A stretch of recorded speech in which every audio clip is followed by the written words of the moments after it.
అందరికీ నమస్కారం అండి. Welcome to my channel. దేశవ్యాప్తంగా ఉన్న రైతు సోదరులందరికీ కూడా మనకి కేంద్ర ప్రభుత్వం ఒక గొప్ప శుభవార్త అయితే చెప్పిందనమాట. సో, మనకి ప్రస్తుతం పీఎం కిసాన్ పథకం సంబంధించి గాను మనకి నిధులనేవైతే విడుదల చేసే విధంగా కేంద్ర ప్రభుత్వం అయితే అడుగులైతే వేస్తుందండి. అయితే ఈసారి మనకి దాదాపుగా 10,000 వరకు పెంచే ఆలోచన తెలుస్తుందనమాట. అయితే ప్రస్తుతం మనకి 19వ విడత కింద రూ. 6,000 ఎప్పుడు జమ చేస్తారో అన్న దానిపై ఈ వీడియోలో పూర్తిగా తెలుసుకుందామండి.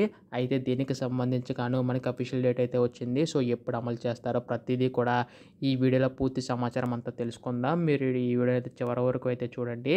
అంతకంటే ముందు చాలామంది వీడియోనైతే చూస్తున్నారు కానీ సబ్స్క్రైబ్ చేసుకోవడం లేదు. మీరు గనక సబ్స్క్రైబ్ చేసుకుంటే నేను పెట్టే ప్రతి చిన్న లేటెస్ట్ అప్డేట్ కూడా కేంద్ర ప్రభుత్వం సంబంధించి ఏ చిన్న అప్డేట్ వచ్చినా మీరైతే ముందుగా తెలుసుకోగలుగుతారండి. అందుకోసం వెంటనే ఛానల్ అయితే సబ్స్క్రైబ్ చేసుకోండి. అలాగే వీడియోకి అయితే లైక్ చేయండి. దీని ద్వారా మరికొంతమందికి సమాచారం అయితే అందుతుంది. ఇంకా ఆలస్యం చేయకుండా వీడియోకి అయితే వెళ్ళిపోదాం. సో, మీరిక్కడ చూసుకుంటే ఖాతాల్లోకి పీఎం కిసాన్ డబ్బులు ఎప్పుడండి అని చెప్పేసి ఉందండి. పీఎం కిసాన్ సమ్మతి యోజన కింద మనకి 19వ విడత నిధులను ప్రధాని మోడీ గారు మనకి ఈ నెల 24 విడుదల చేయనట్లు సోషల్ మీడియాలో పేర్కొందనమాట. అంటే నేషనల్ మీడియాలో పేర్కొంది. ఆ రోజున మన బీహార్‌లో పలు వ్యవసాయ అభివృద్ధి కార్యక్రమాలకు మనకి ప్రధాని మోడీ ప్రారంభించనున్నారండి. అదే సమయంలో పీఎం కిసాన్ నిధులను కూడా రిలీజ్ చేస్తారని సమాచారం.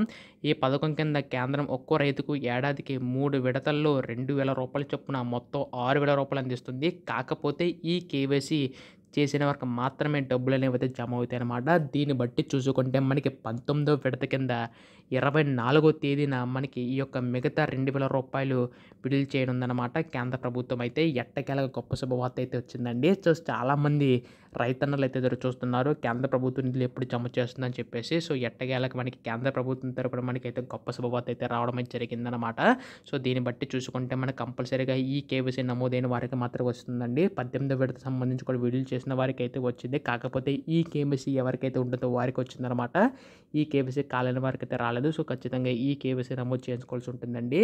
అయితే ప్రస్తుతం దీనికి సంబంధించి గాను మనకి ఇటువంటి లేటెస్ట్ అప్డేట్స్ అన్నీ కూడా మిస్ కాకుండా వెంటనే తెలుసుకోవాలనుకుంటే మాత్రం ఛానల్ అయితే సబ్స్క్రైబ్ చేసుకోండి. ధన్యవాదములు. జై హింద్.